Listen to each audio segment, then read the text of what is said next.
ये सबसे बड़ा ब्लैकमेल था जो मुझे किया गया। रेंज ऑफिसर दरमाड़ी और डीएफओ दोनों ने मिलके,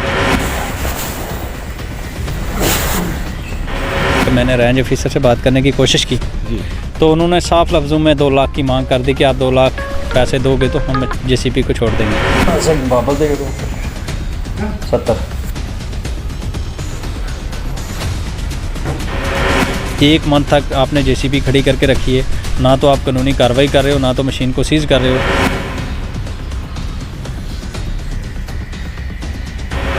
अगर मशीन वाकई जंगल के दायरे के अंदर आती है तो आप जो भी कानूनी कार्रवाई होती है फॉरेस्ट डिपार्टमेंट की तरफ से आप कीजिएगा। वापस देंगे तो 70।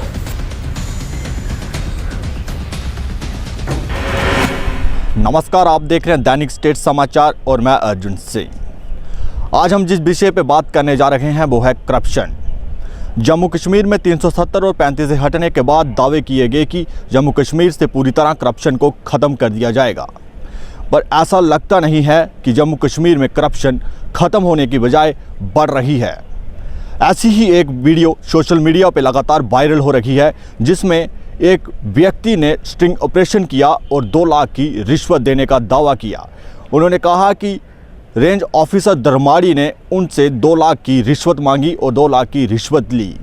पहले आप इस वीडियो में देखिए कि आखिर माजरा है क्या।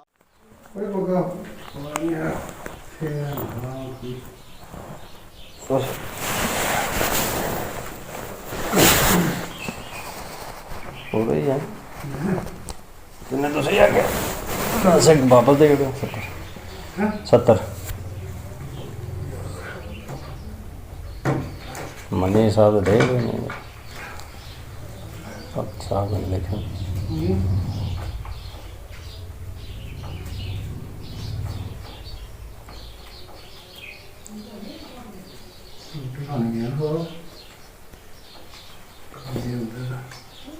गिनती मांग ले कोई तो बैंक च ही आते कोई पता कोई घट बद उम्मीद गिनी नहीं कोई नहीं मैं गिना नहीं।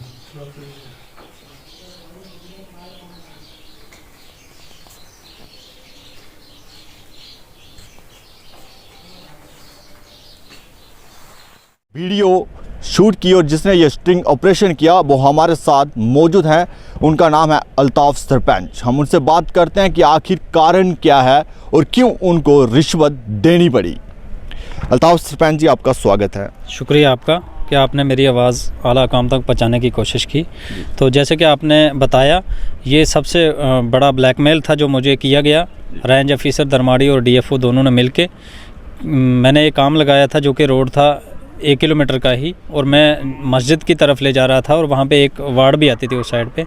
तो जैसे ही मुझे फील्ड ऑफिसर का फ़ोन आता है कि आप जंगल की तरफ जा रहे हो, तो मैंने मशीन बंद कर दी।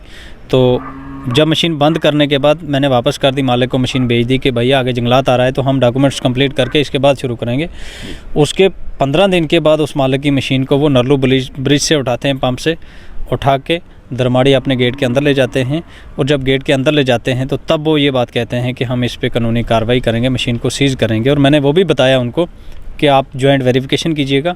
अगर मशीन वाकई जंगल के दायरे के अंदर आती है तो आप जो भी कानूनी कार्रवाई होती है फॉरेस्ट डिपार्टमेंट की तरफ से आप कीजिएगा।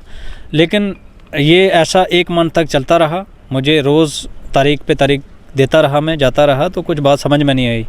जब 1 महीना पूरा हो गया तो मैंने डीएफओ से बात की। मैंने कहा सर आप बताइएगा माजरा क्या है, क्योंकि मुझे समझ नहीं आ रहा है। 1 मंथ तक आपने जेसीबी खड़ी करके रखी है, ना तो आप कानूनी कार्रवाई कर रहे हो, ना तो मशीन को सीज़ कर रहे हो। तो मैंने किसी ठेकेदार की मशीन मालिक की लाई है तो मैंने तो उसका हिसाब देना है। उसके बाद उन्होंने कहा कि आप रेंज ऑफिसर से बात कीजिएगा। मैंने उसको बताया क्या बात करनी है, और जब मैंने रेंज ऑफिसर से बात करने की कोशिश की तो उन्होंने साफ लफ्ज़ों में 2 लाख की मांग कर दी कि आप 2 लाख पैसे दोगे तो हम जेसीपी को छोड़ देंगे। जी, मतलब कि आपको 2 लाख की रिश्वत मांगी गई, उस जहाँ उन्होंने कहा कि आपको इतना जुर्माना भरा जाएगा। जुर्माने के लिए नहीं, उन्होंने आईडियो आप सुनिएगा, आपको मैंने दी है। उसमें ये भी कहा गया है कि हम जुर्माना थोड़ा ही करेंगे, बाकी डीएफओ ने पैसे लेने हैं। तो रेंज ऑफिसर ने कहा है, वो आप भी सुनिएगा, आईडियो अगर हो सके तो पब्लिक तक भी पहुँचाइएगा। उन्होंने ये कहा है कि इसमें से डीएफओ ने भी शेयर करना है, तो हम थोड़ा सा चलान करेंगे, बशर्ते हम 2 लाख रुपया देंगे।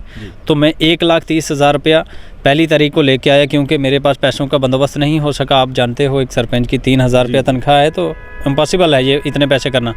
तो जब मैंने दिए तो मैंने कहा मेरे पास इतने ही पैसे हैं, आप इससे काम चला लीजिएगा और मशीन को छोड़ दीजिएगा जेसीपी को। उन्होंने नहीं मानी, और जब दोबारा उन्होंने 70,000 की मांग की, जब मैंने 70,000 रुपये पैसे दिए तो उस वक्त मैंने ऑन द वीडियो बनवा दी। स्टिंग ऑपरेशन बिल्कुल किया, क्योंकि इसके अलावा मेरे पास चारा नहीं था। क्योंकि ये प्रूफ करना काफ़ी मुश्किल था कि आपने उनको रिश्वत दी है या उन्होंने पैसे दिए हैं, रिश्वत दी है जो आपने दिया है। बिल्कुल, ये प्रूफ करने के लिए मैंने उस जो लास्ट में मैंने 70,000 रुपये दिए, तो वो मैंने ऑन द रिकॉर्ड वीडियो बनाई, ताकि सब डिवीज़न धर्माड़ी डिस्ट्रिक्ट रियासी की जितने भी लोग देख रहे हैं पब्लिक, वो इन चोरों से, रिश्वतखोरों से बच के रहे। एक सरपंच के साथ इस तरह से मिसबिहेव कर सकते हैं तो गरीब लोगों को वो नहीं बच में। उसने बोला है कि मैंने पैसे कम रखने, ये बाकी पैसे डीएफओ को देने हैं, और डीएफओ रेंज ऑफिसर दोनों मिली भगत इसमें काम किया उन्होंने, और दोनों ने मिलकर मेरे से पैसे लिए। और अगर मैं पैसे ना देता तो वो 35 लाख की मशीन उन्होंने मुझे कहा कि हम सीज़ कर देंगे। तो मशीन किसी की थी, मैंने किराए पे लाई थी, और वो 1 मंथ तक खड़ी रही। मैंने उसका भी मतलब कि आपको ब्लैकमेल किया गया कि अगर आप 2 लाख की रिश्वत नहीं देंगे तो आपकी जो मशीन आप जिस ठेकेदार की हायर करके लाए हैं उसको सीज कर दिया जाएगा। सीज कर दिया जाएगा। और उन्होंने ये भी कहा है कि रजौरी में एक मशीन हमने सीज की हमारे महकमे ने, और हम यहाँ भी कर देंगे अगर आप हमें 2 लाख रुपया नहीं दोगे। आखिर किस चीज़ के लिए सीज करनी है? आपने उनका एरिया को टच नहीं किया, 15 दिन के बाद वो मशीन दूसरी जगह से पकड़ते हैं, आखिर कारण क्या है?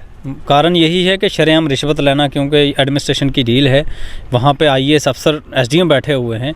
तो मुझे लगता है सबको एडमिनिस्ट्रेशन की तरफ से ये इशारा किया गया है कि आप जो अपनी मर्ज़ी से मनमानी करिएगा, आपको कोई चैलेंज नहीं करेगा। वही हुआ है। आप जानते हो एक सरपंच के साथ इस तरह से मिसबिहेव अगर हुआ तो बाकी पब्लिक, हमारे जो गांव के लोग, किसी को लकड़ी चाहिए होगी, सूखी हुई दरख्त, तो मुझे लगता है वो हज़ारों में नहीं लाखों में बिकते होंगे जब एक सरपंच से ना उसकी जॉइंट वेरिफिकेशन की। मुझे दुख तो इस बात का है, अगर जॉइंट वेरिफिकेशन की जाती वहाँ पे रेवन्यू और वो इकट्ठे होकर जॉइंट वेरिफिकेशन करते, अगर उसमें पाया जाता तो मौके पे मशीन सीज भी करते, वो जुर्माना करते। टीआर की कापी मैं जमा करवा के पैसे देता, ना कि वो कैश लेते जी। तो 7 दिन उन्होंने पैसे अपने पास रखे, 7 दिन के बाद उन्होंने टीआर जमा करवाई। मतलब जब इस बात को हाईलाइट किया गया उसके बाद उन्होंने इस चीज़ की टीआर जमा करवाई और रसीद उसके बाद ना मुझे कुछ नहीं दिया उन्होंने। मैंने जब ये पैसे भी दिए, मैंने उनको कहा कि मुझे आप रिटर्न में रसीद एक दीजिएगा, आपने 2 लाख रुपये रिसीव किया है। तो उन्होंने कहा हम ये चीज़ नहीं देंगे, आप ऑपरेटर को भेजिएगा, वो जेसीपी ले जाएगा। आपको नहीं लगता कार्रवाई नहीं हुई? क्या 370 और 35 से हटने के बाद जम्मू कश्मीर में अफसरशाही है भी है? बिल्कुल बिल्कुल अफसरशाही है। कोई किसी सरपंच की या डीडीसी बीडीसी की बात नहीं सुन रहा है, ना किसी पंच की। तो बाकी पब्लिक जो बेचारी है वो तो परेशान है ही है। ये शरेआम एडमिनिस्ट्रेशन की डील है कि आप जो मन में आए सो करिएगा, ऊपर हम बैठे हैं, हम संभाल लेंगे। मुझे तो यही लगता है कि एडमिनिस्ट्रेशन की डील की वजह से ये हो रहा है, अंता ऐसा तो कभी होता नहीं है। क्या मांग रहेगी, किस तरह की कार्रवाई ऐसे लोगों के खिलाफ? मेरी ये रिक्वेस्ट रहेगी कि मैंने तो विजिलेंस भी की और हाई कोर्ट में केस भी दर्ज किया है इसके खिलाफ। मैं पहला नंबर पर तो एडमिनिस्ट्रेशन से गुजारिश करूंगा कि आप इस पे कार्रवाई कीजिएगा। अगर आपसे नहीं होती है तो मैं तो करके दिखाऊंगा, मुझे सब कुछ करना आता है। लेकिन मेरी सबसे पहली मांग डिस्ट्रिक्ट एडमिनिस्ट्रेशन और सब डिवीज़न धर्माड़ी के एसडीएम साहब से रिक्वेस्ट करूँगा कि ये सबसे पहले आपका फ़र्ज़ है, आप इस पर काम कीजिएगा, इंक्वायरी बिठाइएगा, और दोनों पे जो डीएफओ रेंज ऑफिसर है दोनों पे इंक्वायरी बिठाइएगा, और इनको जहाँ तो यहाँ से सस्पेंड कीजिएगा, यहाँ ट्रांसफ़र कीजिएगा, जो भी कानून के तहत आता है उस पे कार्रवाई की जाए। अगर इनके खिलाफ कार्रवाई नहीं की गई तो आगे का कदम आपका किस प्रकार? हम सड़कों पे उतर जाएंगे। तो मेरे जितने साथी पेंच है और मैं रिज़ाइन पेश कर दूंगा, क्योंकि इस माहौल में और इस हालात में हम पब्लिक का काम नहीं कर पाते हैं। जहाँ पे हमें एक रोड निकालने के लिए वहाँ पे 2 लाख रुपया देना पड़ा, तो मुझे लगता है इतने पैसे, एक सरपंच की 3,000 रुपये सैलरी है, तो वो इम्पॉसिबल हो जाएगा। एक तो आपको लोगों ने चुन के लाया है, लोगों की उम्मीद पे तो आपसे ही जागती है कि आप उनकी डेवलपमेंट करेंगे।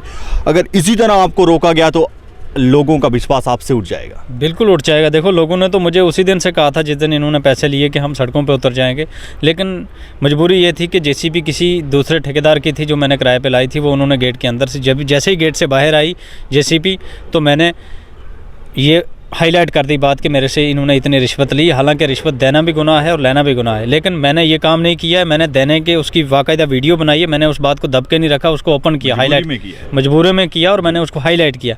और कल की बात है, डीएफओ लेटर लिखता है एसएचओ को कि आप इसको अरेस्ट कीजिएगा। और बड़ी हैरानगी की बात यह है कि जिस बंदा को करप्शन करता है, जो बंदे 2 लाख रुपये लेते हैं, वही लिखते हैं कि आप जिस बंदे ने हमें पैसे दिए इस पर कार्रवाई कीजिएगा। मतलब कार्रवाई उन पे होने की बजाय आप पर एक्शन लेने की बात तो की जा ये रही है। शरेआम एडमिनिस्ट्रेशन की डील है और एडमिनिस्ट्रेशन चाहती है कि कोई भी डिस्ट्रिक्ट सरपंच प्रशासन पंच की। बिल्कुल जी। कोई भी एडमिनिस्ट्रेशन नहीं चाहती है। मैं डिस्ट्रिक्ट रियासी के एडमिनिस्ट्रेशन की मैं बात करूंगा, वो नहीं चाहती है कि कोई सरपंच काम करे, जहाँ पंच काम करे, जहाँ बीडीसी डीडीसी काम करे। अगर अफसर इस तरह से मनमानी से पैसे ले रहे हैं तो हम कहाँ से काम करेंगे। जी, शुक्रिया अल्ताफ जी। एक बार फिर आप इस वीडियो को ज़रूर देखें कि किस तरह से अल्ताफ सरपंच जी ने एक स्टिंगिंग ऑपरेशन किया, जिसमें साफ तौर से देखा गया कि इन्होंने 2 लाख की रिश्वत रेंज ऑफिसर दरमाड़ी को दी। आखिर जम्मू कश्मीर में ये किस तरह का कानून है? 370 और 35 से हटने के बाद जम्मू कश्मीर में कानून से लोगों का विश्वास उठ गया है। लोगों को लगता है कि अब कानून सिर्फ पैसों के बलबूते पर ही चलता है और ना ही गरीब लोगों का कोई काम होता है। जल्द ही एक्शन लेना चाहिए और एक टीम का गठन कर इसकी पूरी जांच की जानी चाहिए।